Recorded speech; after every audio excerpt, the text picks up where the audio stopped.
Entonces, en el momento en que ustedes me digan que comienzo, yo comienzo. Ok, anunciamos que a partir de este momento se empieza a grabar la sesión.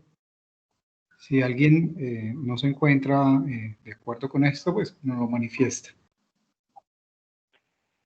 Buenos días a todos los compañeros de la mesa, a las personas que nos están escuchando desde, imagino, desde latitudes del continente americano y en otras partes.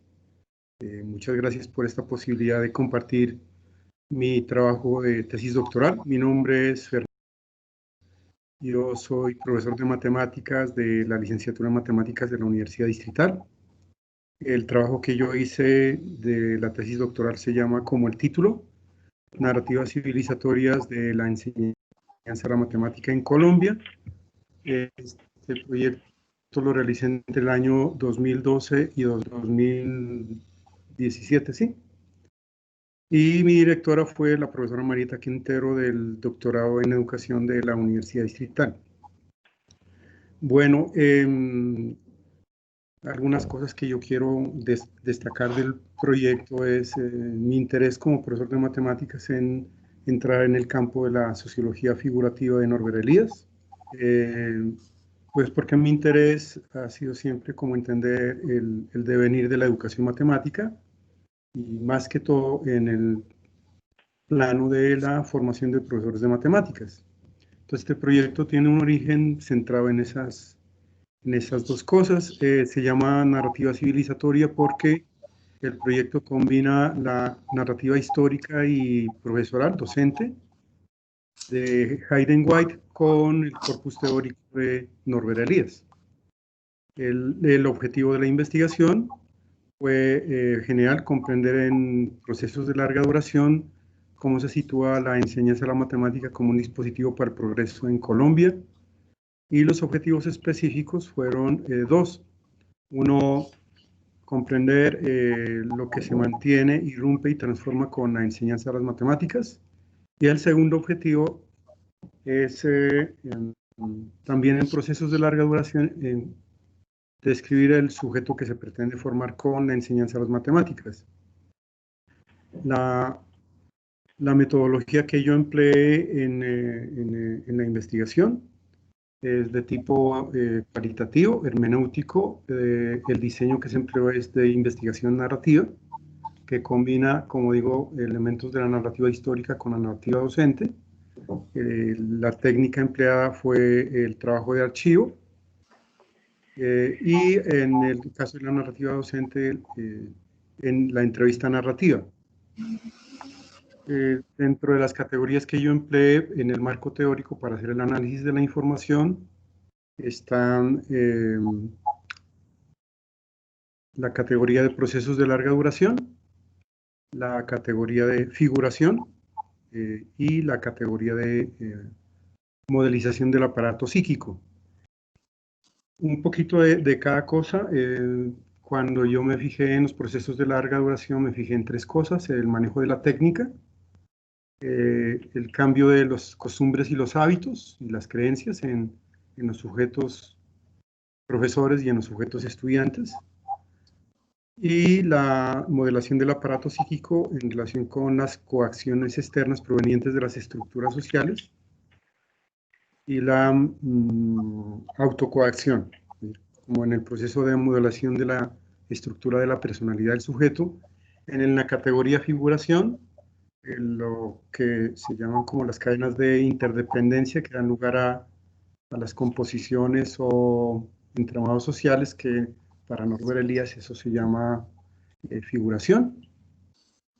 En los antecedentes ubico como proceso de larga duración el periodo comprendido entre 1821 y 1991 en la narrativa histórica, y desde el año 94, que en nuestra educación matemática se estableció la Ley General de Educación, he tomado como parte de la investigación de las narrativas docentes de los profesores ese periodo para hacer la indagación de tres tipos de profesores: profesores que vivieron en los años 70 la matemática moderna, profesores en los años 80 que vivieron en la renovación curricular y profesores del año 90 hacia adelante que trabajaron con la nueva versión de la educación matemática nuestra, específicamente en los lineamientos curriculares para el área de matemáticas. Algunas conclusiones que yo rápidamente extraje para esta discusión es que para cumplir con el objetivo lo que se mantiene, irrumpe y se transforma. Entonces lo que se mantiene es la enseñanza de las matemáticas modernas, tanto en lo que se dice con la escuela, lo que los profesores de matemáticas enseñan en la escuela, como la matemática moderna en la formación universitaria. Lo que irrumpe es hay dos o tres perspectivas. Uno es la etnomatemática, que tiene sus orígenes en Brasil, en Australia, con el profesor Bishop y el profesor Ubiritán D'Ambrosio. Otro movimiento que irrumpe, digamos que está consolidándose y que lo estamos conociendo ahora y que en las comunidades académicas se sigue discutiendo, es la educación matemática crítica desde la perspectiva de Skosmos y otros, Marilyn Frankenstein. Y lo que se transforma, lo que se pudo ver con las relatorías docentes de los profesores, es la reflexión sobre la propia práctica, es decir, lo que se transforma no va más allá en este tiempo de ver al profesor de matemáticas como un profesor que investiga su práctica, como un profesional reflexivo y crítico. No he mencionado los antecedentes porque me parece que ese es el trabajo más bonito que yo hubiera querido mostrar en este proyecto de investigación, porque en él yo muestro cómo ha sido el desarrollo de la matemática a través de la historia de la enseñanza de las matemáticas y de la matemática en el país, y solamente voy a mencionar las tres perspectivas históricas que yo ubiqué en los antecedentes. Unas que se llaman del mestizaje civilizatorio o de la época republicana, otras narrativas históricas que se llaman del mejoramiento de la raza o de narrativas de la matemática eugenésica, y otras que se llaman narrativas del capitalismo o para el desarrollo. En cada una de ellas se establecen unos periodos y unas continuidades y discontinuidades que marcaron cómo fue la constitución de la idea de progreso en el país y cuáles fueron los personajes que intervinieron en ese desarrollo. Bueno, pues eso es lo que yo tengo más o menos como para decir en síntesis de mi proyecto. Muchas gracias. Ok, Fernando. Fernando para falar, e eu acabei não falando dele, né? Fernando, professor da Universidade Distrital Francisco José de Caldas, né, da Colômbia. Boa apresentação, né? Acho que as pessoas já devem ter assistido o vídeo que já está publicado lá no evento, na página do evento. Então, a gente pode passar agora para a próxima apresentação, né, que vai falar sobre jornalismo e processos civilizadores, a formação de um fundo social de conhecimento em Monte Alegre, né? Quem vai apresentar vai ser Ana Flávia ou Miguel? Ana Flávia. Ana Flávia. Então, com a palavra, Ana. Ok, bom dia a todos. Como apresentado, eu me chamo Ana Flávia Brown Vieira, sou historiadora, doutora em Ciências Sociais Aplicadas, e vim apresentar para vocês uma pesquisa relativa à minha tese de doutorado, que foi escrita em formato de artigos e orientada pelo professor Miguel Arcanjo de Freitas Júnior. O trabalho que agora apresento chama-se Jornalismo e Processos Civilizadores, a formação de um Fundo Social de Conhecimento em Monte Alegre, Paraná. Os saberes que hoje pautam o comportamento dos homens e das mulheres em diferentes sociedades, eles são resultantes de um longo processo de aprendizagem, e cada figuração possui um fundo social de conhecimento próprio que pode ser ampliado, preservado ou até mesmo reduzido. A construção desse conjunto de saberes, conforme nos disse Elias, inicialmente se deu de uma forma mais lenta.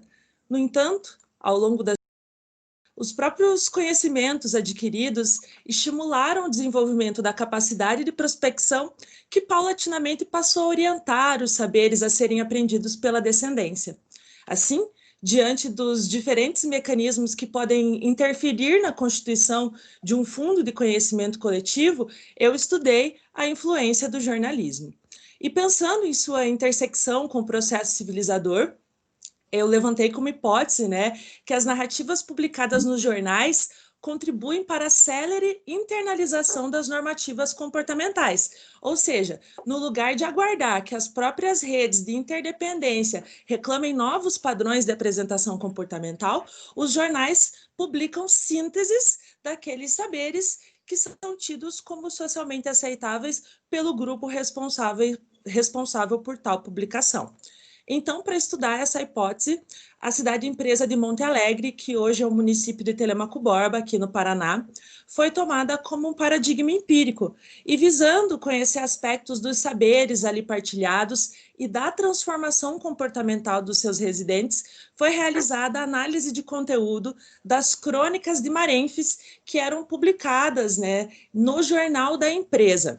Então, é uma cidade-empresa, ou uma company town, como alguns chamam, é uma figuração urbana por meio, né, de uma indústria, geralmente isolada geograficamente de outros espaços, e ali são construídas toda a infraestrutura necessária para a manutenção do trabalhador e funcionamento da obra. No entanto, existem diversos benefícios, mas que para o trabalhador tomar, né, partido desses benefícios, assim como nas cortes, é preciso adequar suas condutas às expectativas patronais. Então, como vocês vão poder ver no vídeo que está disponível lá no YouTube, onde eu pude, né, detalhar um pouco mais a pesquisa, o desenvolvimento da fábrica de papel e celulose e da cidade-empresa de Monte Alegre no interior do Paraná foi possível por intermédio de Getúlio Vargas, que à época era o presidente da República, e Monte Alegre era para servir como um exemplo de industrialização e de urbanização no país. Então, sendo uma figuração voltada para o trabalho, as principais esferas da vida eram atravessadas pelas ações promovidas pelos patrões em benefício próprio. A análise de conteúdo abrangeu os anos de 1948 a 1964. Eu também faço uma discussão sobre processos civilizadores em média duração na minha tese, convido vocês a lerem. E a análise das fontes permitiu conhecer os aspectos, não apenas só das sensibilidades do cronista, como também os interesses do grupo por ele representado. Além disso, permitiram ponderar sobre a utilização do medo e da vergonha como mecanismo de pressão social para a transformação comportamental, pois, dado o monopólio da empresa sobre as principais fontes de renda em Monte Alegre, o medo de perder a posição, o emprego e todos os benefícios atrelados a este era bastante presente. Então, sob as orientações do jornal, em um contínuo exercício de prospecção e de adequação das condutas, os comportamentos mais instintivos, como disse Elias, né, foram progressivamente excluídos do palco da vida comunal e investidos de sentimento e vergonha. Então, no lugar das próprias relações de interdependência irem reclamando novas formas de apresentação comportamental, as narrativas do jornal, ao lado de outros mecanismos de controle característicos às cidades e empresas, e isso eu também estudei, né, quais foram os monopólios exercidos por essa indústria, não apenas contribuíram para a adequação comportamental no seu espaço de abrangência, mas também influenciaram no ritmo das aprendizagens. Então, uma vez que as fontes analisadas permitiram contemplar a transformação de uma adequação comportamental por coerção externa em autocoerção, né, que é uma das principais características do processo civilizador, o caso de Monte Alegre afirma a hipótese que eu levantei no trabalho. Além de contribuir na constituição e na disseminação de um fundo social de conhecimento, balizando as experiências possíveis na figuração, as narrativas jornalísticas funcionam como instrumentos de pressão para a rápida internalização de normativas comportamentais. Então, fica o convite para vocês, para assistir o vídeo que eu preparei para o evento, também para conhecerem o meu trabalho.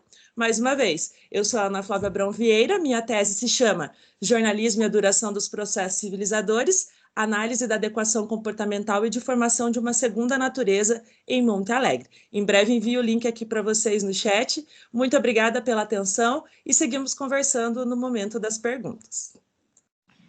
Muito bom, Ana Flávia. Parabéns aí pela síntese, né, da exposição da sua pesquisa. Acho que deu para a gente compreender bem nessas trajetórias, e é bem polêmico também a relação do jornalismo aí com os moldes, né, dos comportamentos e das condutas sociais, e como que isso tem uma força política, uma relação de poder, e nos dias que estamos vivendo hoje, principalmente, né? Mas então vamos depois a gente abre aí para conversar mais sobre isso. Com certeza, estarei à disposição. Muito obrigada. O próximo trabalho, então, se apresentado é pelo João Paulo Poli, né, as configurações da infância e o cotidiano. Né, João Paulo é professor do Departamento de Planejamento e Administração Escolar na Universidade Federal de Paraná.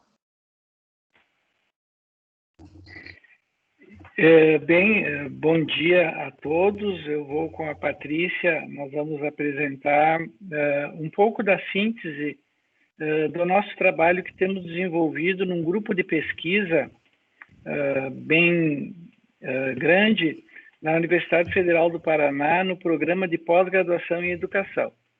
Então, esse grupo, ele usa praticamente 3 ferramentas de análise, que é Norbert Elias, os trabalhos de Norbert Elias, ao conceito de discurso e poder de Michel Foucault e o perspectivismo interpretativo de Nietzsche. Então, nós operamos com essas 3 ferramentas para poder interpretar e problematizar o trabalho pedagógico nas escolas. O trabalho da educação, como a educação ela se organiza no cotidiano, nas escolas públicas, principalmente. Então, esse trabalho ele tem se caracterizado muito pela utilização, principalmente, mas não só, do conceito de educação de Norbert Elias, que é um conceito muito interessante para a gente operar em pesquisa. Só que ele também tem alguns problemas do nosso ponto de vista. Não problemas de concepção, mas problemas exatamente de operacionalização. Quando Elias ele trabalha com esse conceito, na realidade, em nenhum escrito ele definiu exatamente o que é uma figuração, mas ele mostrou o que é uma figuração através da corte de Luís XIV, através do Vida do Mozart, dos quadros de Watteau, dos estabelecidos e outsiders. E a gente notou que o Elias, quando usou o conceito de figuração, ele sempre analisou figurações consolidadas. Então, você retrocede historicamente, analisa lá a corte de Luís XIV e você pode ver exatamente como as coisas funcionam. Qual é o problema que surge no nosso campo? O trabalho da Patrícia foi muito interessante porque ela analisa um grupo de crianças de classes populares que estudam na escola de educação infantil e como essas figurações das infâncias podem auxiliar na organização do trabalho pedagógico. O grande problema nosso é como analisar figurações em movimento. Né? Nós não estamos analisando coisas que aconteceram, nós estamos analisando figurações que estão em movimento.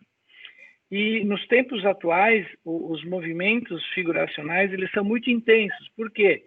Meios de comunicação social, rede social, vários sujeitos de poder emitindo um conjunto de simbólico muito intenso.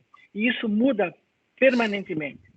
Então, a problematização disso é como eu posso objetivamente, dentro da concepção bem elisiana, dentro da realidade objetiva, conseguir estabilizar alguns conceitos que a gente possa operacionalizar. Por que objetivamente?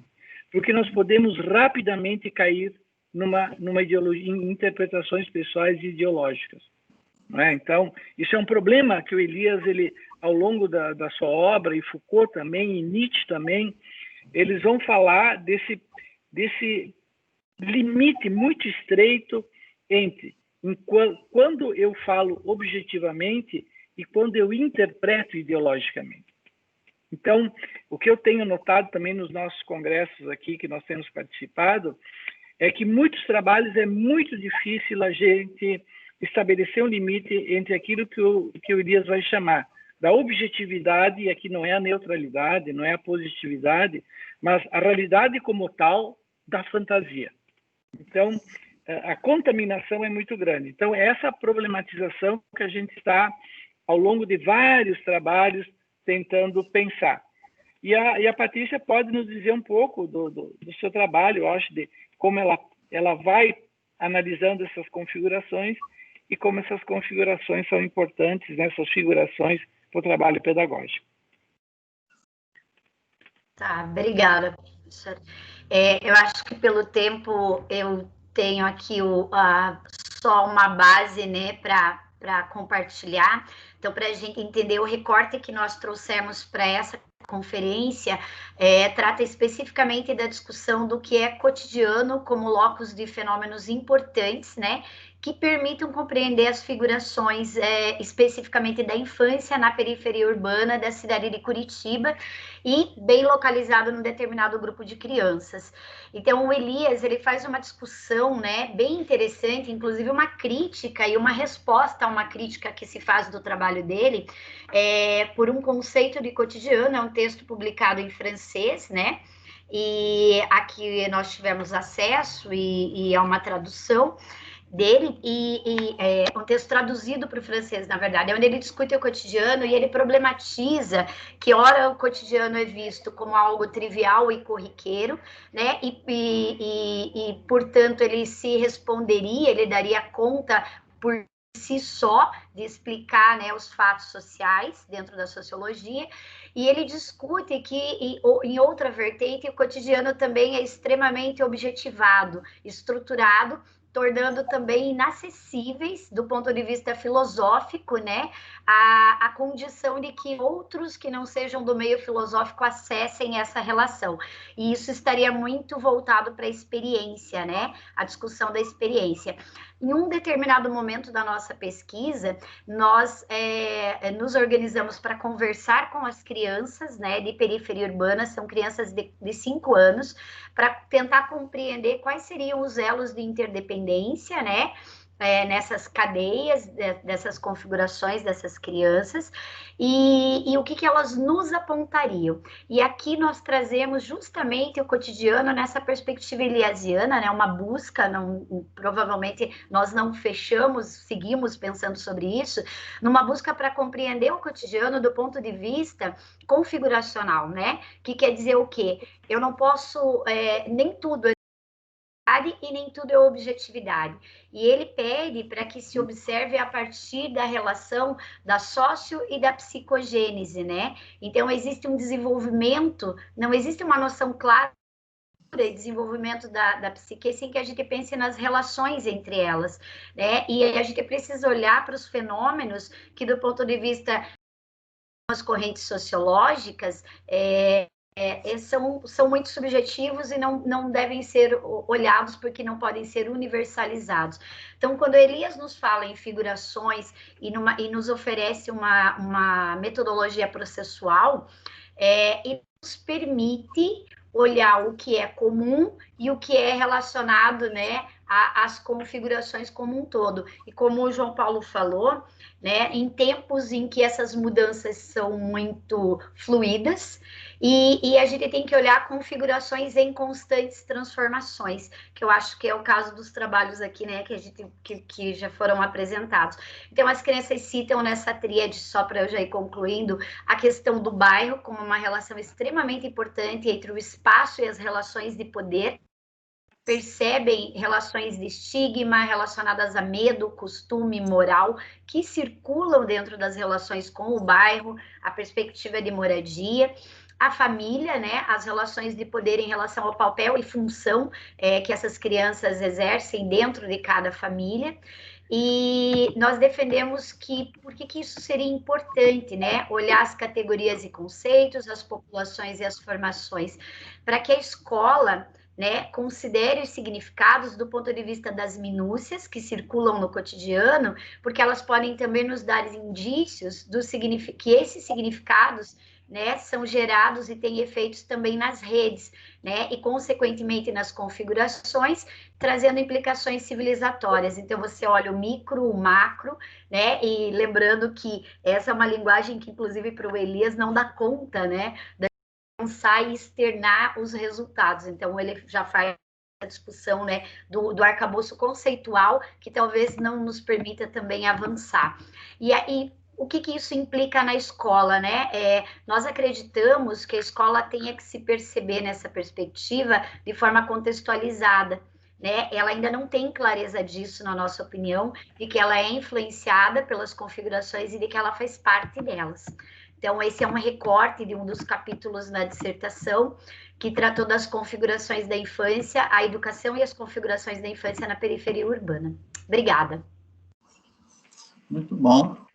Parabéns aí pelo trabalho, né, de vocês, os 3 trabalhos apresentados, e eu acho que a gente tem aí uma primeira discussão, né, que focaliza a questão das narrativas e o ensino da matemática, como que esse processo, né, das narrativas e o processo civilizador do ensino da matemática como uma área de conhecimento que traz aí para o processo de formação histórica dos alunos, né, nas escolas, algo que a ser enfrentado e trabalhado de forma diferenciada. Eu acho que o trabalho né, que é apresentado aí pelo Fernando destaca umas questões muito importantes que a gente pode, né, depois explanar um pouco mais e ele relatar um pouco mais aqui no debate com as pessoas. O jornalismo e o processo civilizatório, os processos civilizadores, né, ou seja, não tem um processo só, e eu acho que esse diálogo aí entre, principalmente, esse trabalho, né, apresentado pela Ana Flávia, e agora, né, a discussão sobre o cotidiano, de um modo mais genérico. É claro que o trabalho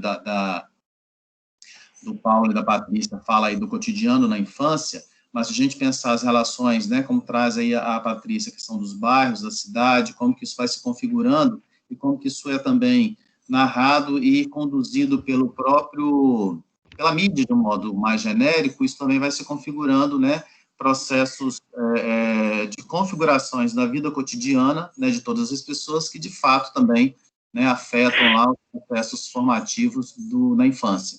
Eu acho que os 3 trabalhos trazem elementos que a gente pode conversar, entrecruzando aí alguns aspectos que são muito importantes, aí, utilizando aí as perspectivas eliasianas. Acho que a gente pode, ninguém escreveu nada no chat para nenhuma pergunta, mas a gente pode abrir para as pessoas fazerem perguntas, blocos de 3 perguntas para, né, as pessoas que apresentaram, e vocês, entre vocês também, se quiserem fazer perguntas, eu acho que é importante, até uma pesquisa fomentando e instigando a outra. A gente abre, então, para o diálogo.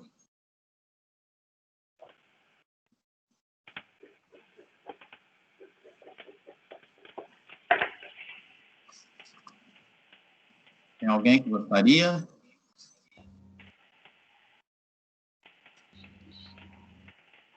Eu gostaria de fazer uma pergunta para o Néstor. Você falou em várias modalidades dessa nova matemática, etnomatemática e outras modalidades. Qual você acha que mais produz resultados, se eu posso dizer resultados, dentro do ensino da matemática, dessas novas formulações, né, metodológicas e de concepção?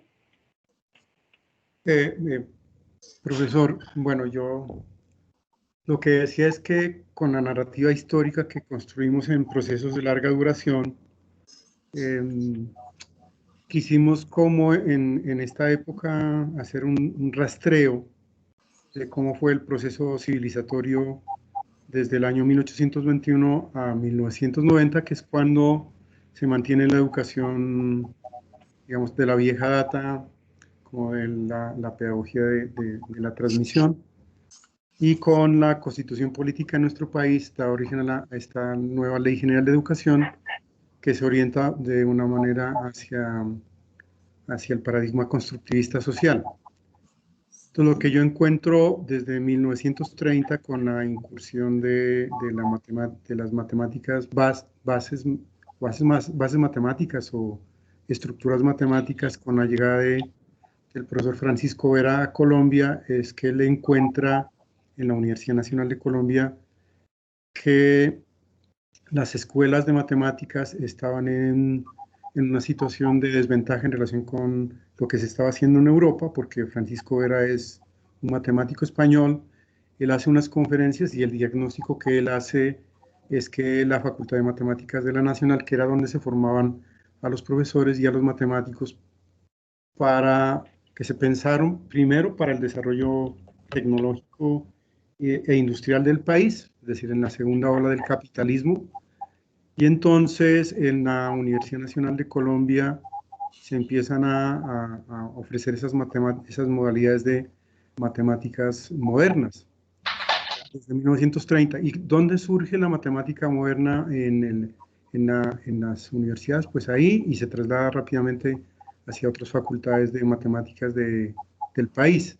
Luego llega a la educación primaria y secundaria hacia los años 70, con lo que se denominó como la renovación matemática. En ese entonces el asesor pedagógico era el profesor Carlos Vasco. Entonces él dice que encontró con la matemática moderna era que los niños habían vuelto a algo que era conocido extraño. ¿Por qué pensaban que con esa matemática moderna los niños podían estructurar y desarrollar el pensamiento? ¿Qué es lo que pasó? Que esa matemática se mantuvo por poco tiempo, lo que llamaron la New Matemática o la Key Mathematique, del grupo Bourbaki francés. Y rápidamente, digamos, eso, por el efecto que tuvo en la escuela, fue desplazado y se propuso que para resolver ese problema, los profesores de matemáticas debían dar una vuelta a lo básico, es decir, volver a la mecanización. Pero la matemática moderna llegó para instalarse, o sea, la teoría de conjuntos, la álgebra moderna, la topología, el análisis, no solamente hoy en día hacen parte de los currículos de la formación de los profesores de matemáticas en las licenciaturas, sino también en los programas de matemáticos puros, de matemáticos profesionales.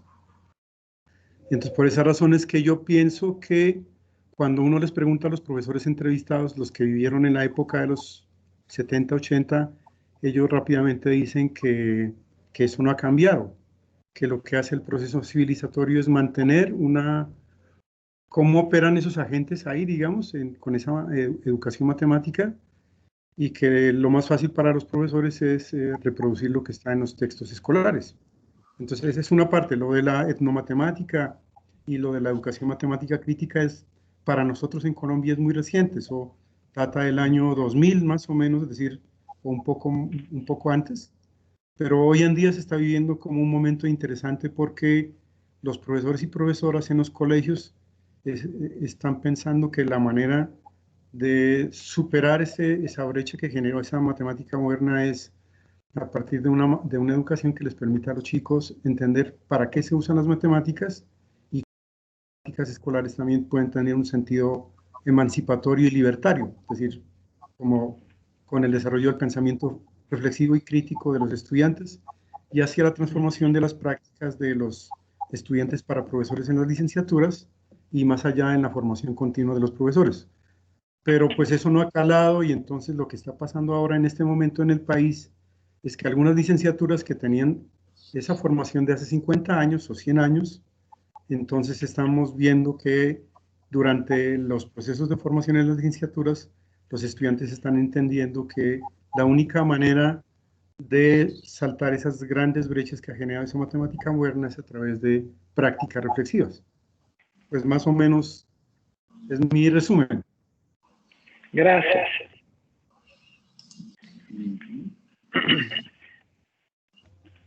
Tem uma questão aqui da Pilar para Patrícia e João, né, dentro da sua investigação, qual configuração da infância se encontra, que aspectos incidiram, né, na construção dessas figurações? Como resultado do nosso recorte ali, nós observamos que incidem como eixos, né, de problematização e citados pelas crianças o medo e os valores que circulam na figuração, fortemente nessa nesse locus de pesquisa. Circula o estigma relacionado às condições de moradia e acesso a determinados bens e oportunidades dentro do bairro, né? Então, eu estudei dentro de um bairro, uma diversidade de relações que acontecem. Então, essas foram, eu acho que as principais características, né? A partir das vozes das crianças. E a questão das relações de poder entre adultos e crianças, que eles percepcionam, né? De poder, claro, centrais também na obra do Elias, a gente acabou constatando que circulam em todos esses ambientes, escola, família e o bairro, que foram citados pelas crianças como elos, né, nas cadeias, nas teias de interdependência delas. Então, em especial, esses elementos foram os que nós colocamos mais luz a partir da fala das crianças. Não sei se o professor quer complementar. Eu acho que essa pergunta é bem interessante, porque dá a dificuldade de trabalhar com o conceito de figuração. Em que sentido? Quando você diz assim, isso faz parte da figuração. Aí você pergunta, sim, mas o que é a figuração? É tudo aquilo que acontece naquele cotidiano, naquele espaço. Mas, assim, fica meio que uma teoria sistêmica. Tudo está ligado a tudo. Mas quando eu digo isso, eu também estou dizendo que, então, nada está ligado a nada. Porque se eu não consigo isolar alguns elementos que criam essa teia de independência, fica muito difícil, né? Por isso que o Elias lá, quando ele analisa a corte, ele vai analisar o código de comportamentos, ele vai analisar as práticas, e não o pensamento, ele analisa as práticas, porque é nas práticas que vai aparecer o poder, que vai aparecer aquilo que me obriga a fazer algo, que me obriga a pensar algo, né? E eu mostro isso nas práticas. Então, problematizando um pouquinho esse conceito de figuração, não na dimensão dos estudos de Elias, mas como na contemporaneidade eu estudo figurações em movimento. Acho que esse é o grande problema. Por isso que a gente não trabalha com hipótese, a gente trabalha com problematização, porque nós não temos uma verdade a ser dita, nós temos perguntas a serem feitas. Então, acho que isso é um pouquinho dar uma vitalidade na obra de Elias, de não deixar ele morto nos seus textos, mas tornar ele um fantasma vivo que nos ronda. Acho que é mais ou menos esse é o desafio elisiano que a gente se coloca, né?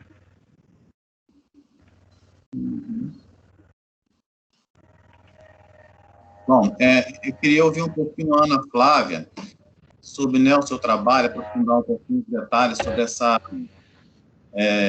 tentando contextualizar pelos nossos movimentos hoje, eu não sei como que isso está acontecendo lá em Monte Alegre, desculpa, que foi, né, o seu campo aí, né, empírico de estudo, mas todo o movimento político que tem acontecido, né, nos últimos anos, principalmente nos 4 últimos anos, de como que você vê esse processo do jornalismo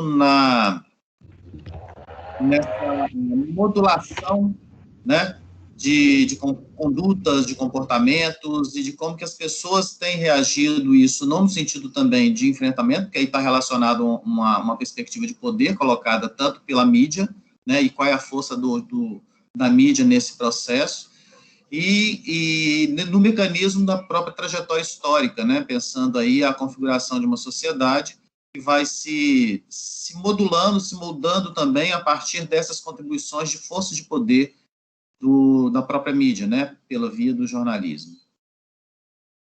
Como o seu trabalho pode nos ajudar a pensar essas outras questões, né, que têm surgido, né, nas nossas relações de políticas e de poder nesse contexto 2020, por exemplo, na nossa realidade brasileira, principalmente. Legal. Eu estudo oficialmente década de 40, 50 e 60, sou historiadora, né? Estudo uma figuração específica que é a cidade-empresa de Monte Alegre. Hoje ela não existe mais, ela foi desmontada, mas então era uma lógica muito específica, inclusive procuro parceiros aí para fazermos pesquisas comparadas, para entender se os meus achados eles dizem respeito aquela figuração específica, ou se há questões análogas em outros espaços, até para tentar dialogar um pouco com os colegas que estão discutindo figuração, né? Quando fala-se dessa dificuldade em trabalhar, eu penso que Elias, ele foi muito feliz, né? Ele nos deixou vários caminhos para a gente, quando a gente focaliza uma figuração determinada, pensar qual que é o sentido de civilização ou do problema que estamos colocando, né? Compreender as mudanças e as razões, e eu acho que a partir desse exercício a gente consegue visualizar mais ou menos uma estrutura dessas relações de poder que tu comentava, claro, com elementos que aparecem em todas as sociedades, como ele fala lá para a gente da ampliação das unidades territoriais, da centralização do poder, então, né, esses elementos que permanecem, mas hoje eles têm características diferentes, que são variáveis. Então, né, fica o convite para fazer pesquisas em parceria aí com pessoas que também estão estudando cidades e empresas, para a gente compreender se o que eu encontrei faz parte dessa estrutura de poder dentro desse tipo de figuração, ou se existem, né, elementos que são variáveis dependendo da balança de poder no interior da figuração investigada. Especificamente sobre a questão da mídia, né, a minha tese ela aponta algumas questões, porque eu discuto, só que, como é que eu posso dizer? São aquelas coisas que a gente apresenta na tese, mas que pela lógica a gente não dá conta. Então, a tese vai falar da curta duração para analisar os processos de adequação comportamental, vai falar da média duração para falar sobre o processo de interiorização e formação de uma segunda natureza, mas eu também discuto um potencial... uma potencial aceleração do processo civilizador a partir da influência das mídias. No caso, eu peguei o jornal. E aí a gente vem, eu e meu orientador, agora, né, já me formei, né, mas meu orientador continua sendo meu parceiro de pesquisa, professor Miguel Arcanjo de Freitas Júnior, a gente quer agora começar a pesquisar as redes, trazer, né, algumas premissas que a gente encontrou lá no passado, então, será que são estruturas dessas figurações midiáticas ou não? Enfim, se isso permanece, quais são as características próprias que isso adquire no nosso tempo, mas acho que é importante a gente sempre pensar que quando a gente olha para a mídia, ela é uma figuração específica que tem um discurso específico. Só que esse discurso, ele funciona de maneira diferente de acordo com o receptor e as relações, né, e as redes de interdependência desse receptor. Eu posso receber uma mensagem de WhatsApp com fake news e não repassar, ou enfim, né? Ou essa informação pode se disseminar muito rapidamente de acordo com os espaços em que ela entra. Então, acho que deixando ideias aí para a gente pensar em relação às questões atuais, essas interferências, como isso está sendo construído, observando o ponto de vista de quem está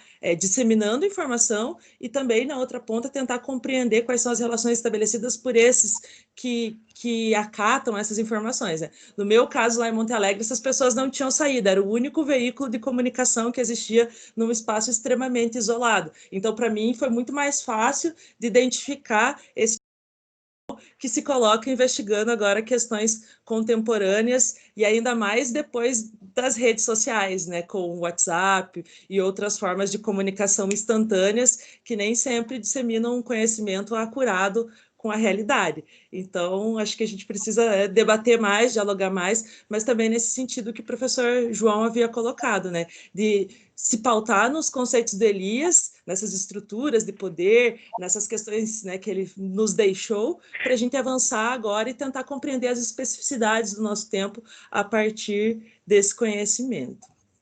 Uhum. Tulane, da Universidade Federal de Pernambuco, está querendo falar? Pode se pronunciar.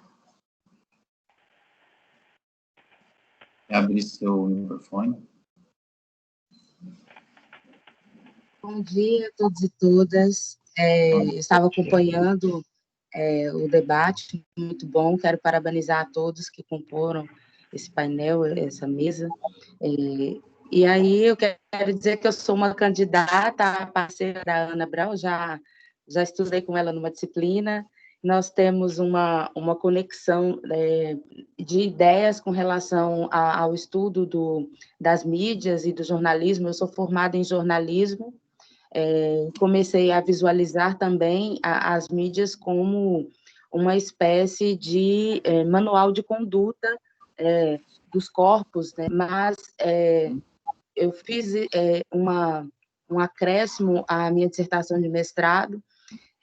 Hoje, o doutorado eu fui para um outro caminho eliasiano, mas eu ainda continuo com a veia, né, dessa ideia eliasiana também, desse manual de conduta. Então, para tentar dialogar com a pergunta que o Edson Pantaleão fez à Ana, eu imagino que esse manual de conduta no Brasil ele foi inserido por volta da década de 30, quando, na criação dos grupos escolares aqui no Brasil. E eu estudei grupos escolares na dissertação, e em 90% das dissertações que eu fiz do levantamento historiográfico, foi observado que, junto com um grupo escolar, se inseria naquela cidade um meio de comunicação jornalístico que dialogava com o grupo escolar. Normalmente, o grupo escolar era até da própria escola, ou o grupo escolar montava um jornal. Às vezes, o jornal era do próprio grupo escolar. E ali, naquele jornal, naquele meio de comunicação, como a Ana bem falou, geralmente era o único meio de comunicação, se houve um esforço para também alfabetizar pessoas, para que esse meio de comunicação tivesse público. Então, a escola, juntamente, o grupo escolar, juntamente com o jornal, isso observado no levantamento historiográfico, fazia tipo uma casadinha, os dois juntos, de alguma forma, manipular o cidadão, mas não para criar uma criticidade nesse cidadão, mas sim um cidadão esponja, que absorvesse todas aquelas notícias e informações daquele meio de comunicação, e que se chama teoria hipodérmica no jornalismo. É uma teoria que foi levantada na Escola de Frankfurt também, e o manual de conduta ele servia explicitamente para mostrar como os alunos, como os professores dos grupos escolares se comportavam e como eles eram o modelo a ser seguido. Então, dessa forma, eu também estou escrevendo agora para uma disciplina que a gente fez em comum, eu e a Ana, e eu vou versar sobre essa questão mais profundamente, como os jornais foram utilizados como esse manual, a qual Elias também mencionou em seus trabalhos da sociedade de corte, também no processo civilizador, em algumas partes, né, como esse manual de conduta invadia o psique, né, invadia a psicossociogênese, a psicogênese, né, como ele funcionava na psicogênese do funcionamento da figuração. E é mais ou menos isso. Obrigada por direito à fala. Muito bom. Estou vendo que a Dina está dizendo aqui, elogiando a mesa. Quer falar alguma coisa, Dina, sobre algo específico?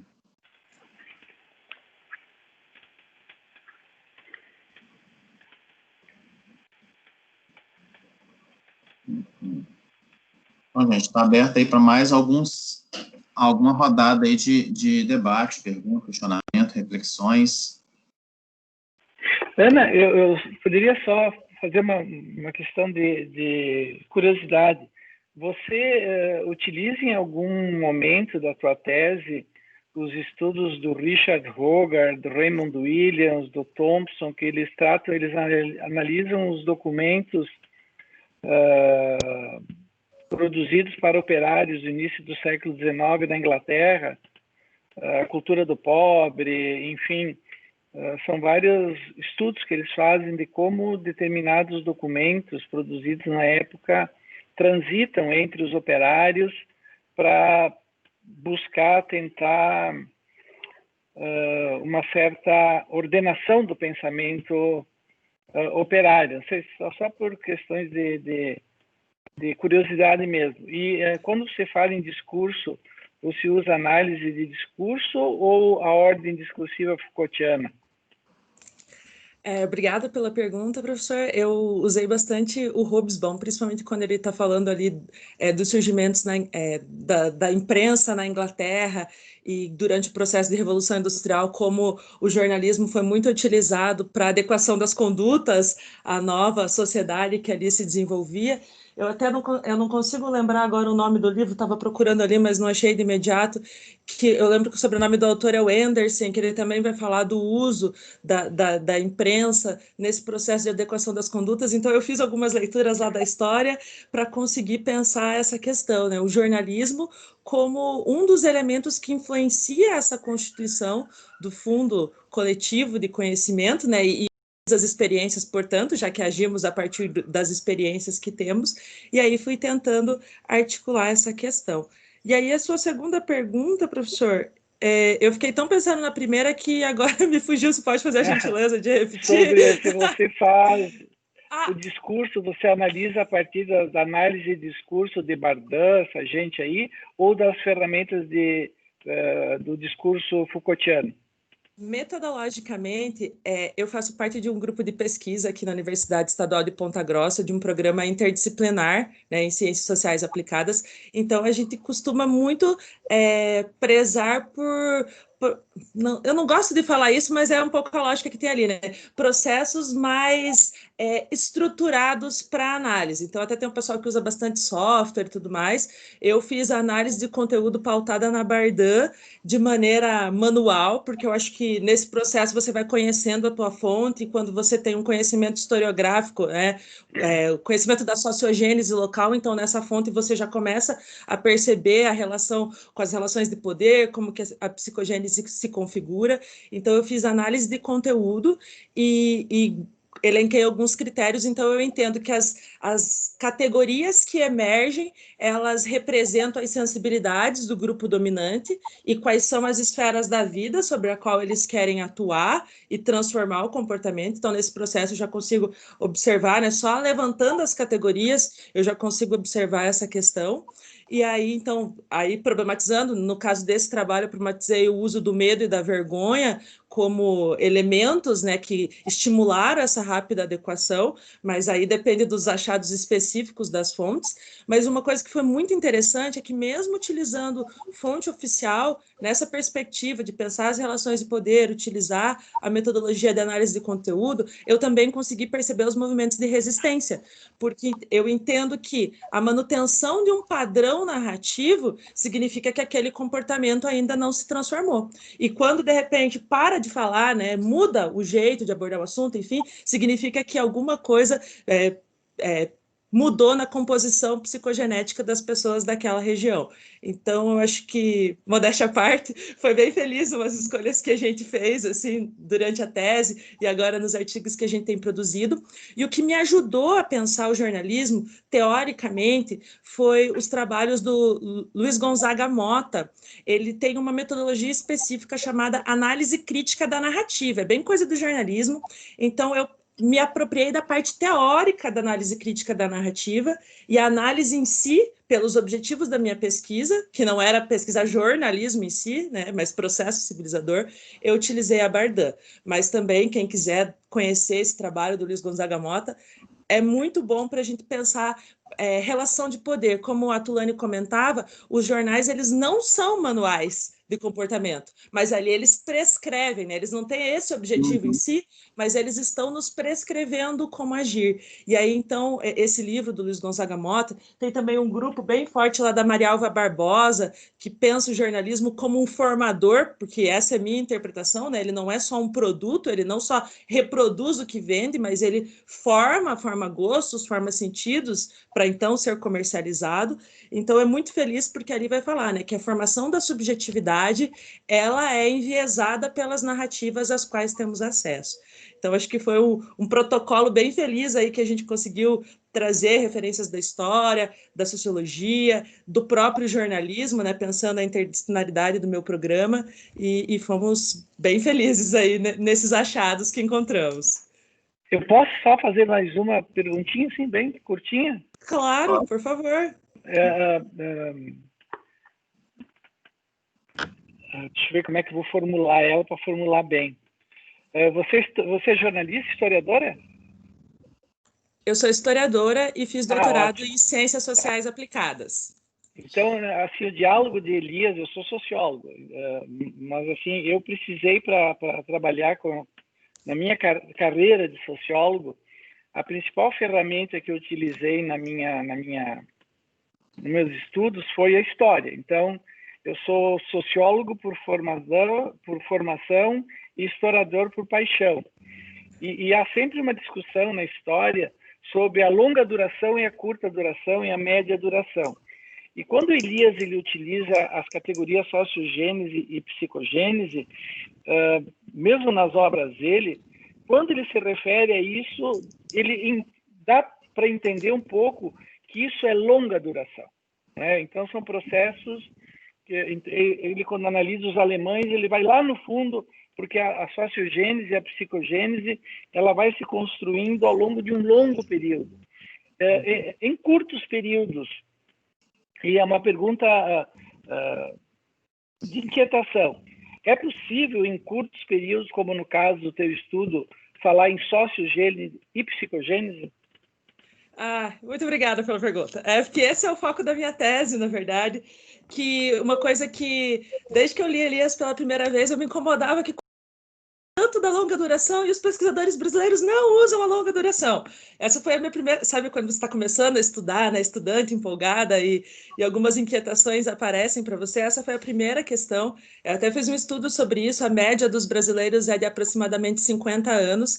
Então, eu fui tentar entender como isso acontece. É por isso que eu estudei, por exemplo, a aceleração dos processos civilizadores, tentando, será que é isso, então, que justifica esse recorte menor? E aí, o que eu trabalhei na minha tese, venho trabalhando nos meus textos, é justamente essa questão das durações, porque eu interpreto que que as 3 durações, elas são interdependentes, o Brodel já falava isso. Então, o processo de adequação comportamental, que é mediante aquela pressão inescapável, a gente consegue observar na curta duração. Esse processo ele vai se estendendo ao longo da vida e vai formar aquilo que o Elias chamou, né, que seria a média duração, de formação de uma segunda natureza. E esses 2 elementos, eles são produtos e produtores do hábitos que a gente consegue pesquisar em longa duração. Então, eu faço, né, aprofundo isso teoricamente, trago bastante, principalmente o Elias, por motivos óbvios, né, para demonstrar isso, porque ele já falava que é possível, né, e também a questão de gerações. Ele nos disse, vocês precisam analisar pelo menos 3 gerações. Mas e agora, né? Até vocês que estão pesquisando, adolescentes, como contemplar esta questão das gerações? São 5 anos, são 7 anos, pai, mãe, filho, avô, né? É uma cronologia ou é algo inerente à própria formação estudada, né? Se são lógicas específicas. Então, eu venho trabalhando isso, mas nos meus trabalhos, eu não digo que eu estou estudando aspectos do processo civilizador. Portanto, a adequação comportamental, como nas cortes, né? Quem ganhava um título de uma hora para outra tinha que e estou trabalhando essa ideia do processo de interiorização dessas pressões, né? Antes, pressões externas durante esse processo de adequação e depois interiorizadas, né? Formação de uma segunda natureza. Então, eu venho trabalhando isso, acho que uma das principais... eu testo lá, estudo Monte Alegre para testar principalmente essa questão, e se a gente entende, né, que o processo civilizador é essa internalização das pressões externas, no meu caso, em 16 anos eu consegui observar isso. Mas a gente tem que lembrar que Monte Alegre foi uma figuração, digamos que forjada, né? Que é uma realidade que não se desenvolveu de maneira independente no sentido das suas relações, mas era vista como um exemplo nacional, né? Industriais super importantes de São Paulo, né? Em parceria com Vargas, estabeleceram as regras de funcionamento interno. E havia um conjunto de monopólios, né? Não era só o monopólio da informação. E isso é legal, porque o Elias, né, ele investigou as transformações e os porquês, né? Os mecanismos que levaram às transformações. E isso é uma coisa que eu tenho feito também. Então, os mecanismos, né? Monopólio da informação, e aí eu estudei o jornal, mas tinha o monopólio do espaço, porque as terras eram particulares, monopólio dos serviços, porque tudo só funcionava mediante, né? Todos os estabelecimentos comerciais, mediante autorização da Clabin, o monopólio... e principalmente o monopólio das fontes de renda, né? Então, eu estudei esse conjunto e lá no meu contexto específico, se considerarmos, né, essa questão da internalização das pressões externas como elemento característico do processo civilizador, pelas narrativas analisadas, eu consegui observar isso. E aí que tá, agora eu quero ver em outras figurações como isso se desenrola. Não sei se eu consegui ser clara, professora, em relação ao que você questionava. Não. Nada é claro, tudo é para a gente interpretar e discutir, né? Ainda bem. Que bom. São formas de compreender as diversas possibilidades que temos nessas figurações, né, sociais que vão acontecer. Se me permite, só um exemplo que deixa um pouco mais claro, né, essa questão dos tempos, do olhar, o recorte que a gente faz. Se a gente observa, né, a longa duração, e o Elias já dizia isso, nós estamos cada vez menos violentos. Agora, se a gente pega ali recorte do Brasil da década de cá, o número de homicídios só vem crescendo. Então, eu acho que não são aspectos excludentes.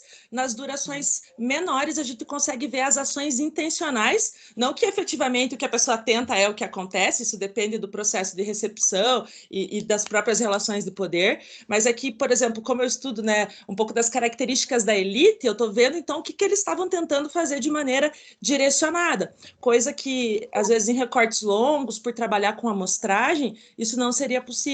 Então, eu acho que nós temos que pensar a interdependência dos tempos, dos recortes, porque isso vai promover achados mais interessantes, vai nos mostrar detalhes diferentes. Acho que depende muito do olhar, né? Que nós estamos direcionando, da problemática, e é isso, e as nossas fontes também, que vão delimitar esse recorte de investigação. Mas, claro, eu sempre faço essa ressalva.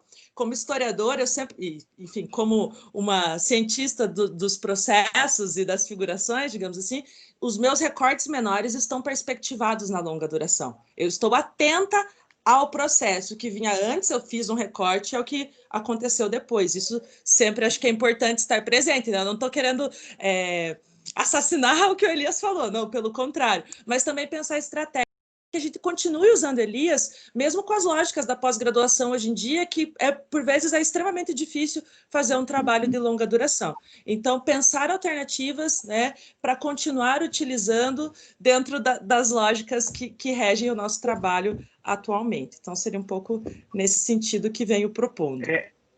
Porque assim, é preocupante essa questão de quem não é historiador, vamos dizer assim, trabalhar com tempo. O tempo histórico é uma coisa diferente do tempo dos outros tempos, né? Então isso é muito problemático. Por exemplo, quando eu escuto coisas como nós estamos numa crise de o mundo passa seguidamente por crises epidemiológicas, algumas mais graves, outras menos graves.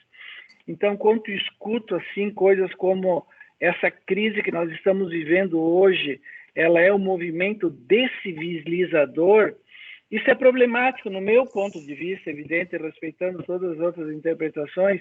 Claro que isso influencia no comportamento, claro que isso influencia em muita coisa, mas daí a pular isso por um movimento descivilizador, quando descobrir a vacina vai acabar a descivilização, então essas coisas fáceis, que é aí que eu digo que Elias tem razão quando o mundo da fantasia invade a sociologia, em que qualquer interpretação é válida e, de vez em quando, usando Elias para dizer isso, é mais preocupante ainda.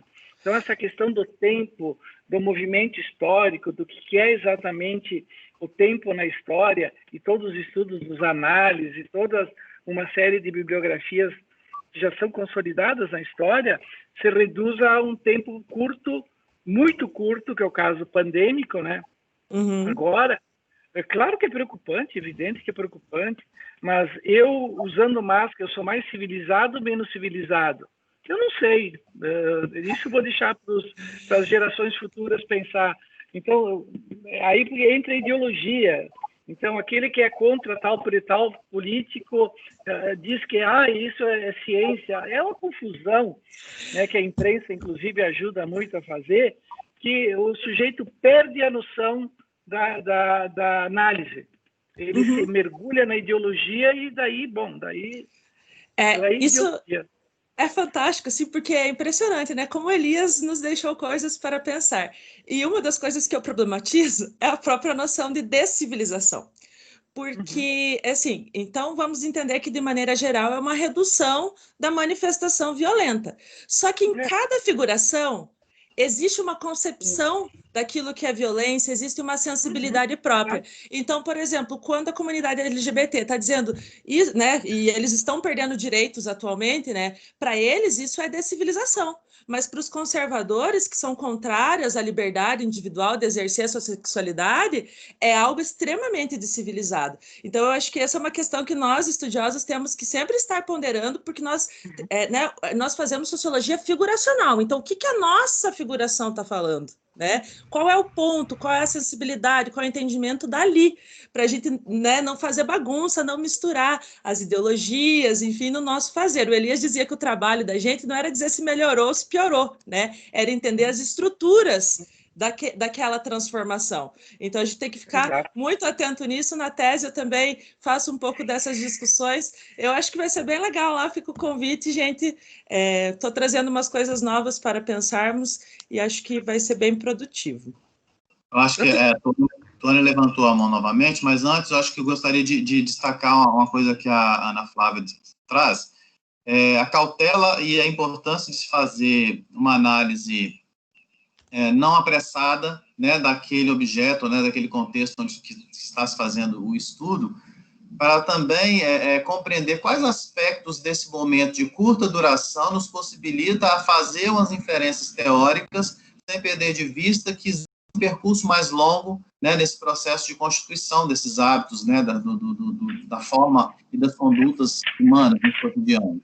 E que nem sempre alguns comportamentos vão perdurar da mesma forma, na mesma linha, como se fosse uma linha reta, né? Ou seja, o processo civilizador não é uma linha reta, né? Uma linha de causa e efeito. Então, esses movimentos que vão acontecendo são movimentos que a gente tem que ter cautela para não fazermos interpretações apressadas, né? Esse momento de pandemia que estamos vivendo, é claro que já existiram na história outros momentos, né, semelhantes, menores ou piores, né, como o João destaca, mas quais são os aspectos dessa figuração que estamos vivendo hoje, nessa situação de isolamento social, de pessoas que resistem à condição, né, desse isolamento, né, o negacionismo de algumas situações que vem acontecendo no aspecto social, mas que também aconteceram em outros momentos quando surgiram pandemias. Então, quais são os aspectos que a gente precisa analisar com cautela para, de fato, né, não fazer essa interpretação apressada e dizer que é um processo descivilizador? Né? Quais são os comportamentos que vão se constituindo nessa trajetória, que há muito pouco tempo, né? Estamos aí há 10 meses, né, nesse processo na nossa realidade brasileira do isolamento social. Como que a gente vai configurando isso e como seremos e o que seremos posterior a esse movimento que tem acontecido. Acho que entender esses aspectos e retomar um pouco, né, os movimentos históricos faz com que a gente também tenha cautela nessas interpretações, né, utilizando a perspectiva elesiana, né, que é importante. E aí, um outro destaque também, o tempo de pesquisa, né, a discussão do tempo, né, o nosso tempo cronos na academia, né, no mestrado, no doutorado, os prazos a serem cumpridos com relação à própria pesquisa também faz com que a gente tenha que ter cautela nessa definição aí dos aspectos que serão analisados, porque senão, de fato, a gente define algumas questões muito apressadas na interpretação, né, daquilo que a gente está analisando. Mas aí a Tônia levantou a mão, gostaria de falar? É só um adendo à fala, porque no começo foi questionado também sobre o papel da imprensa hoje, né, atualmente. E aí é reflexo do que está sendo falado agora, né, do processo de estudo na perspectiva de longa duração, porque, de fato, nós só compreendemos hoje como a imprensa atua por conta dessa análise da perspectiva de longa duração, que não tão longa, né, vamos dizer assim, média, né? E aí, o que eu tenho observado, enquanto pessoa jornalista, né, é que a imprensa, ela mudou, ela está nesse processo de mutação, a qual o Elias também aborda, né, constantemente. E aí houve um período, por exemplo, a ditadura militar, que provocou mudanças no uso da imprensa. Por exemplo, atualmente, qual é o reflexo da ditadura militar no que a gente vive hoje na imprensa? A influência dos meios digitais e das redes sociais na imprensa. Como a imprensa ela perdeu, digamos, o que a gente chamava de quarto poder. em partes ela perdeu, porque agora o sujeito ele pode ainda ser hipodérmico, mas ele escolhe o meio de comunicação que ele quer ser esponja. Ele escolhe, por exemplo, os evangélicos escolhem a Record para ser o seu canal, a sua fonte. Então, eles são esponja desse canal e, em certa medida, criticam o modo como a Rede Globo operacionaliza a notícia. Isso é só um exemplo. Então, assim, o sujeito ele ainda continua sendo hipodérmico, caso ele não perceba qual a influência que a mídia tem sobre ele. Porque quando também nós, enquanto sujeitos, percebemos a influência que a mídia tem com relação ao nosso poder de compra, com relação ao nosso poder de fala, com relação ao nosso poder intelectual, enquanto a gente não tem esse gap, essa virada, né, ainda somos sujeitos hipodérmicos, ainda continuamos sugando informações e ainda, agora, atualmente, muito pior, espalhando notícias, às vezes, não verdadeiras, né? Então, a influência que a mídia tem hoje, o papel educativo, digamos assim, dela, fugiu ao controle, porque se é que ela já teve esse papel educativo, se não disciplinador, digamos assim. Mas é mais ou menos isso, assim, eu adeno a essa reflexão na perspectiva de longa duração do papel da imprensa e dos meios de comunicação na atualidade. Aqui no chat, a Dina destaca o que a gente estava conversando, né? Manter a noção de figuração no centro das análises. É o grande desafio, né, para o pesquisador, para que a gente, de fato, não caia na armadilha de fazer análises tão apressadas, às vezes, né? E nessa relação com o tempo, muitas vezes faz com que a gente tenha, né, que o pesquisador acabe tendendo a ter interpretações tão apressadas e, de fato, acaba chegando a algumas supostas conclusões que não é, de fato, aquilo que deveria, né, ser problematizado naquela análise do objeto, né, do contexto a ser analisado. E aí, Ana Flávia, concorda com o que você escreveu no chat, que, de fato, quando a gente só tinha acesso, né, a população só tinha acesso à televisão, talvez as imagens, as formas como a gente analisava, né, as mensagens televisivas, nos ajudava a compreender um pouco mais dessa modelação, né, de comportamentos, de hábitos, né? Agora a coisa está difusa de fato, né? O acesso aos diversos meios de comunicação, de informação, de troca de experiências e de informações colocadas pela internet, torna mais difícil, né, mais complexo aí esse processo de análise. A gente tem que realmente tomar muito mais cuidado nesse sentido, né?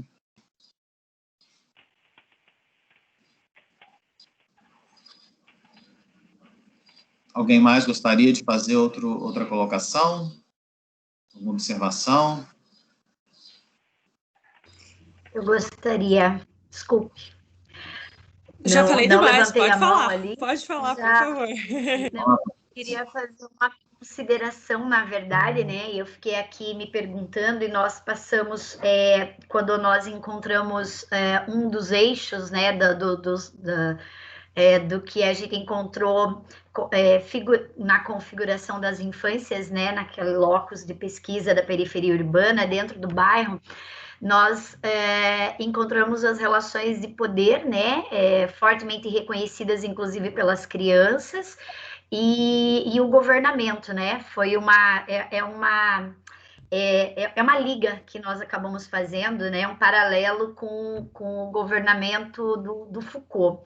E aí, nós também nos perguntávamos na análise de dados se o que circula, né, porque ali eu tive o acesso a 3 gerações, mas também são crianças, pais, avós, né, e dentro da estrutura da família, mas, inclusive, a diferenciação de uma geração para outra, ela também tem um distanciamento mínimo, né? Eu tenho mães de 20 anos, de crianças de 5, eu tenho avós com 30 anos, então eu não conseguia ter uma dimensão de um processo de média duração, né? Eles pareciam de curta duração. E nós nos perguntávamos se a questão do governamento poder e da moral estavam relacionados. Eu usei fortemente, né, a sociedade de corte como uma base de indícios para análise de dados, né? Para pensar o bairro como uma grande corte, uma figuração, né?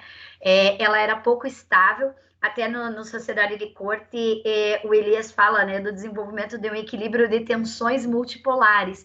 Já lá na corte, que a gente pode dizer que seria, né, um espaço bem blindado e confortável de analisar, porque você olha o que já aconteceu e o grande cuidado talvez seja não olhar com as lentes de hoje. Porque esse acho que era uma das primeiras limpezas, né, que o João dizia assim, olha, tu tá analisando com o olhar de hoje. Naquele momento era de tal forma, né? Isso não era um horror, isso era o que era o que acontecia. Então, eu queria fazer duas considerações, né? Nós observamos, e aí também tem o grupo de pesquisa do TESSE, que é Território, Cidade e Infância, que é coordenado também pela professora Valéria Milena, e que nós, né, temos um grande grupo na Universidade Federal ali, que nós vamos nos conversando, e eu também faço parte, né, dessas duas vertentes de estudo, e a gente tem observado que as crianças, talvez a perspectiva dos manuais, eles estejam sendo questionados, né? Porque as crianças trazem um quê de inaugural, mas também não desse protagonismo libertário e de que eu, né, tô fora da configuração. É justamente essa defesa que nós fazemos de que não existe uma criança para além, né, um ser maravilhoso, potente, surgido para além, né, acima da figuração em que ela vive, mas que ela realmente sofre essas tensões e relações de poder. Mas observamos nas crianças, por exemplo, um discernimento por circular por várias questões e conviver em diferentes, né, as teias delas, quanto mais alargadas, né, mais ampliadas, permite uma visão talvez, não sei nem dizer se é mais crítica, mas uma visão mais alargada dos processos que influenciam as vidas delas. E nós observamos assim, no momento da minha pesquisa tinha um debate político muito forte da eleição presidencial, da última, né? E bem no início, nas exploratórias, as crianças já traziam a dimensão do uso da informação via WhatsApp, né? Como elemento para problematizar as brincadeiras. Então, eles discutiam a questão política brincando de debate, por exemplo. Eu tenho um longo diálogo, uma transcrição imensa, né, de falas, que eu até tive que suprimir na análise de dados, né, mas é elemento para a gente continuar pensando, em que eles discutem por que votar em determinado candidato ou não, e a surpresa de algumas crianças com a decisão das mães com relação à violência.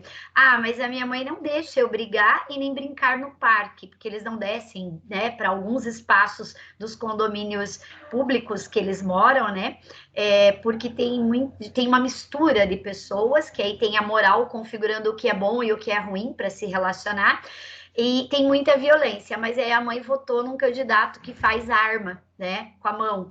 Então, um dos debates, e um outro diz assim, mas ele tá certo. Aí ele diz, não, mas eu preferia outro. Então, nós começamos a olhar que provavelmente circula em múltiplos manuais, né, de etiqueta e de possibilidade. E até a partir da ordem discursiva do Foucault, eu me pergunto desse efeito que vocês colocaram, né, da informação, da recepção da informação.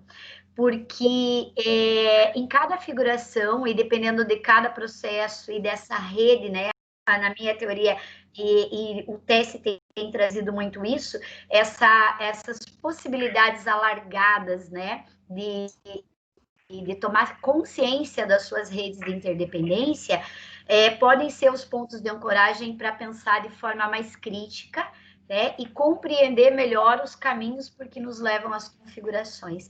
Então, aí vocês já entraram, né? Eu não sei se é a Tuane que entrou, que está na tua disciplina, Ana, e comentou disso, né? Que estavam estudando juntas. Ela já traz um pouco dessa perspectiva, né? De que existe também uma variedade muito grande, mas ela também enxerga que existem manuais ali de etiqueta. E eu queria já emendar isso, fazer uma consideração para o professor Fernando, quando você destaca, né, que hoje já existe um movimento na olhar para uma relação mais crítica, né? E da matemática não fechada num currículo enquanto uma disciplina que detém um padrão de conhecimento e de verdade tal, estabelecido como tal. E aí eu diria desde o Comênios, né? E talvez até anterior a ele, nós também temos observado que na educação os currículos eles acabam mantendo uma determinada estrutura. E a Júlia Varela foi quem eu usei na minha tese para pensar a longa duração, né? Foi a minha base do capítulo para pensar essa liga. Ela fala da maquinaria escolar, né? E do quanto é difícil a gente conseguir determinadas mudanças, inclusive curriculares. Você, professor, acredita que olhar a que se deve, né? Esse movimento estarem repensando essa dimensão de uma postura mais crítica, está relacionada à clareza desses pontos de ancoragem que a gente tem que ter na contemporaneidade. No teu trabalho você conseguiu fazer uma liga, né, em relação se os pesquisados têm a dimensão dessa transformação, né, tem clareza dessa transformação, tem consciência, conseguem trazer para a consciência porquê dessas escolhas? Profesora, yo tenía ganas como de hablar hace un ratico porque yo les iba a contar un poquito. Yo veo como una tradición entre ustedes muy interesante, elisiana, como dicen ustedes, pero este trabajo es como inédito, digamos, es como un geyser en medio del desierto, porque para yo estar en el campo me tuve que salir del campo, es decir, yo soy educador matemático y para poder hablar de Elías tuve que no hacer trabajos en educación matemática, porque en educación matemática tenemos una tradición de hace unos 20 años para hablar de educación matemática crítica, para hablar de la perspectiva sociopolítica, por ejemplo, la epistemología social de los profesores de México, del Tan de Ambrosio, del profesor Alan Bishop en Australia, pero son movimientos que llevan muy poco tiempo. Es decir, no son de largo aliento, no son... Y entonces, por ejemplo, esta tesis tiene un origen no en el campo de la didáctica de la matemática, sino en el campo de la educación y el lenguaje. Es decir, mi directora no era una profesora educadora matemática elisiana, sino una filósofa de la educación que ha trabajado en narrativas en ética y política. Y entonces ella me propuso a mí hacer una tesis con esta orientación a partir de unos seminarios que yo tomé con ella, pero digamos esta tesis es inédita. Es decir, esta línea de investigación seguramente que se está abriendo, yo creo que se demorará mucho tiempo en mi país en que conozcan los educadores matemáticos críticos y los sociopolíticos y los etnomatemáticos la postura de Norbert Elias, porque acá no existe una tradición como allá en Brasil, como los escucho hablar tan claramente. Yo me he estado ilustrando hoy, porque las cosas que dicen me llenan a mí de gusto y de satisfacción, decir, mi trabajo sí puede conversar con las investigaciones de ustedes, pero es un campo que no está en el campo de la educación matemática. Es decir, hay cero tradición elisiana en el campo de la educación matemática, y este es un trabajo pionero gracias al aliento que una profesora, una filósofa de la educación, introdujo en este proyecto de tesis doctoral. Entonces, si hay que hablar de educación matemática crítica, hay que remontarse hacia los años 90, y pues lo que yo analizo de Norbert Elias se puede ver como en mi país la situación de la violencia política es un tema que es ineludible, digamos. Si vamos a hablar de cómo se formó la República en Colombia, tenemos que hablar de cómo se fue pensando el desarrollo industrial en nuestro país, no como en Brasil. Acá la historia es un poco las tres cordilleras, la conexión entre una cordillera y la otra, la creación de los gremios empresariales, la formación de las escuelas tecnológicas, las normales superiores, la Universidad Nacional de Colombia, que es, digamos, emblemática en Latinoamérica por la calidad de la investigación que produce. Y entonces, digamos que renace esa esperanza de que algún día Norbert Elias sea una luz para los educadores matemáticos. Esta es como la tercera vez que yo presento mi tesis doctoral, en un hecho que no sea una sustentación pública doctoral. Yo me gradué el año pasado, en el 2019, y del 2019 hasta acá he tenido solamente 2 presentaciones, y una que hice cuando estaba para la candidatura en un encuentro de estudiantes de sociología. Además, no he tenido la posibilidad de hablar con otros educadores matemáticos sobre esta perspectiva porque la orientación que tienen en sus trabajos, por ejemplo, es más de la sociología de Pierre Bourdieu. Entonces, para los que se han formado en Francia, es más familiar hablar de la sociología de la educación y de la sociología de la educación matemática, por ejemplo, en los doctorados en ciencias sociales, que hablar de la perspectiva lisiana. O sea, esto es realmente bien complejo decirlo, pero creo que pasará mucho tiempo hasta que este trabajo tenga alguna posibilidad de conocimiento y de trabajo por otros investigadores, dadas las características de la complejidad de esta teoría de la figuración. No sé si yo respondí su pregunta, profe. Sim, obrigada. Muchas gracias. Eu poderia só fazer uma última consideração? Pode ser, João. Eu acho que esses nossos estudos, assim, como é bom participar de seminários, né, da gente poder conversar com diferentes pessoas que fazem diferentes coisas e coisas muito interessantes, né? Eu acho que a universidade ela tem um problema do enclausulamento, assim, as pessoas trabalham enclausuradas, as revistas científicas são fechadas, a difusão do conhecimento é um horror. Como disse Marx, há teses e dissertações que, no fim, acabam na crítica roedora dos ratos. São coisas muito interessantes que não são produzidas, né? Isso é muito ruim mesmo, muito, muito triste que aconteça esse tipo de coisa. Mas, dito isso, só sobre essa questão da dificuldade, falando em manuais, né, que a gente tem visto, é que a perspectiva Foucaultiana, vamos dizer assim, ela te dá uma abrangência, no nosso ponto de vista, um pouquinho maior desses artefatos, né, dessas tecnologias, principalmente nos estudos de emissão e recepção, feitos por Stuart Hall, por exemplo, onde a emissão, ela muitas vezes, ou na maioria das vezes, embora ela tenha uma intenção, isso não quer dizer que aquela intenção seja recebida daquela forma. Então, há múltiplas formas de recepção. No caso dos jornais, por exemplo, isso é um problema. Em que sentido? Por exemplo, será que o jornal quer fazer com que eu pense determinada coisa, ou será que eu só leio o jornal que pensa igual àquilo que eu penso? Né? Será que o jornal tem o poder de fazer a minha cabeça? Isso aqui eu não entendo muito da teoria da esponja, aí então eu não quero entrar nessa questão. Mas será que quando eu leio o jornal eu sou uma esponja ou eu sou um jato? Eu acho que essa questão tem que ser um pouco problematizada, no sentido que o poder do jornal, do manual, como diz Foucault, ele só se estabelece porque naquele momento aquele discurso está circulando muito mais forte do que outros discursos. Determinadas temáticas, elas não são impostas por alguém, elas circulam mais fortemente pelas relações de poder.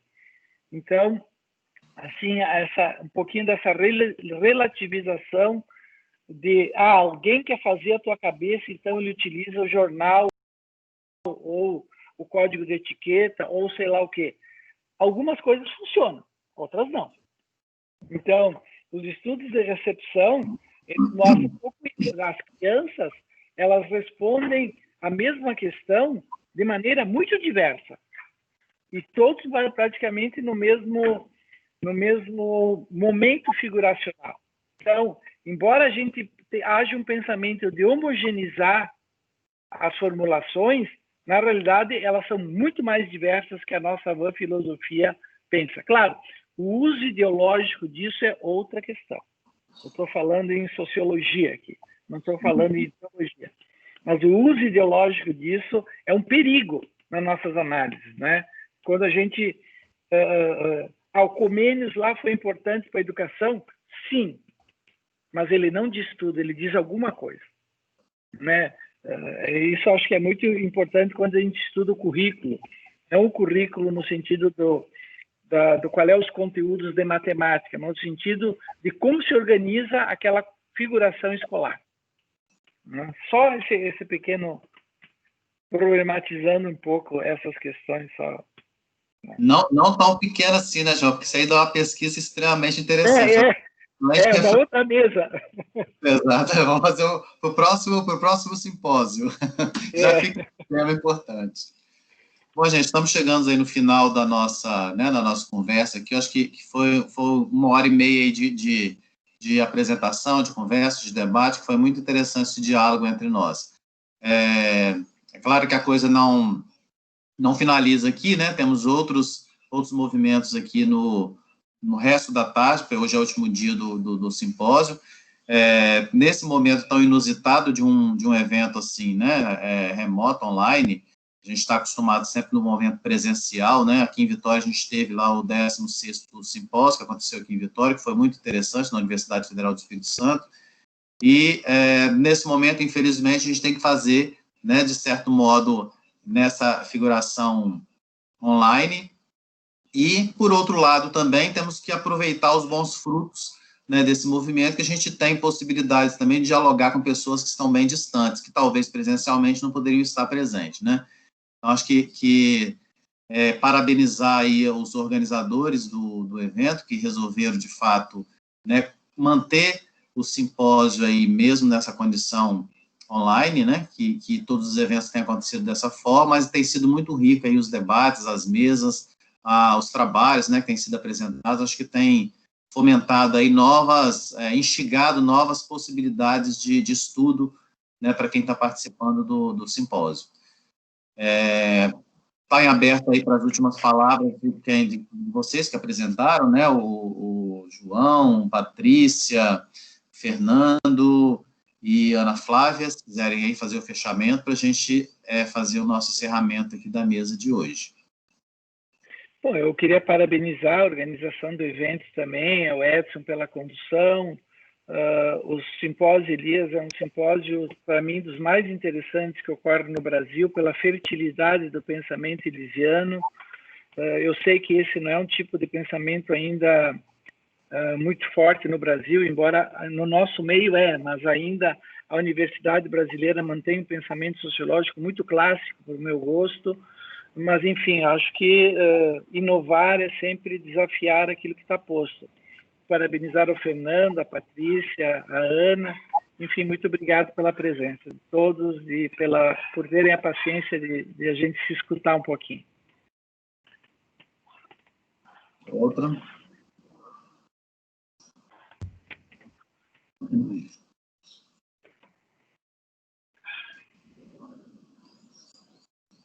Alguém mais quer falar? Tá as últimas palavras? Escutando, não? Fernando, seu microfone está desligado. Fernando. Já. Isso.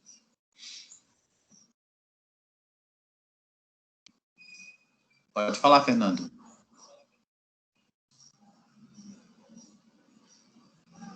O microfone está desligado, professor. Aê. A gente não escuta. Yo les quiero agradecer la invitación que me hicieron a este simposio. Espero nos volvamos a reencontrar en alguna otra oportunidad. Si ustedes me invitan, yo, sea presencial o virtual, yo estaré ahí acompañándolos. Ojalá presentando algunos aspectos de mi trabajo, del proceso de trabajo de archivo que hice muy bonito, que es como de historia de la matemática y de la enseñanza de las matemáticas, que es como un estudio sobre historia social de la ciencia, me han dicho. Entonces, para tener oportunidad de compartir con toda su comunidad educativa en sus investigaciones. Y pues nada, agradecerles y darles un abrazo virtual a todos y a todas y que nos veamos pronto. Muchas gracias. Bom. Patrícia ou Ana Flávia? Posso falar, então? Meu microfone está aberto já. Gostaria, né, em primeiro lugar, agradecer pela organização do evento. Acho que, entre as mazelas da pandemia, uma coisa boa foi que estamos aprendendo a nos comunicar com os nossos pares que antes estavam tão longe, né? Agora parecemos mais próximos. Eu acho que isso é uma coisa feliz que a gente deve aprender a utilizar mais e continuar para pós-graduação. Eu acho que tem sido um bônus, né? Eu até cursava uma disciplina com a professora Landini, com a professora Leão lá na Unifesp, que de outra maneira jamais isso iria acontecer, né? Então, muito legal por eles terem levado isso adiante, aos colegas aqui da mesa. Eu acho que a gente só aprendeu junto hoje, debatendo, e fica aí aberto, né? Estou aberta a considerações, a parcerias, projetos, enfim, contem comigo aí para os próximos eventos. Ok. Obrigada. Eu queria agradecer muitíssimo também, né, a oportunidade de debate, de diálogo. Eu acho que o Simpósio Elias, ele tem justamente essa característica de não ser gigantesco, mas de garantir um aprofundamento, né, de certa forma, com relação a outros eventos que a gente costuma participar nas discussões. Então, eu acho que é uma grande oportunidade de sentar com estudiosos, né, da teoria eliasiana e que têm realizado inúmeras aplicações em diferentes áreas para a gente poder ampliar, né, o nosso modo de ver, de pensar e também sair com novas dúvidas e buscas conceituais aí para limpar conceitos e para ampliar também nossas pesquisas. Então, agradeço muitíssimo. Uma coisa que eu observo é que a gente tem que se buscar mais em relação aos grupos de pesquisa, né? Até pela diversidade, muitas vezes a gente fica fechado. Um grupo que estuda cidade, um que é currículo, o outro que é múltiplo, mas está dentro de um determinado lugar. Então, acho que minha intenção é fazer essas buscas, né? Convido vocês também para conhecer um pouco ali da produção da Universidade Federal nessa relação, né? Que a gente tem buscado fazer, em que o Elias é uma das bases teóricas. Quero buscar a proximidade aqui com o IPG também, né? Quero procurar. E agradeço também pela ampla divulgação do e-book, do material, né? Que vocês convidaram todos a participar. Então, minha gratidão imensa, né, pela participação e pelas contribuições aqui. Obrigada. Ok. Bom, o momento foi muito rico, realmente foi um prazer conhecer vocês. Acho que a gente está aí também aberto para outras possibilidades que traçaremos aí na nossa trajetória de investigador, de pesquisador e de contribuição, né, da pesquisa na universidade, com a sociedade, e as reflexões são sempre muito importantes. Agradecer mais uma vez a oportunidade de dialogar com vocês, né, nesse momento.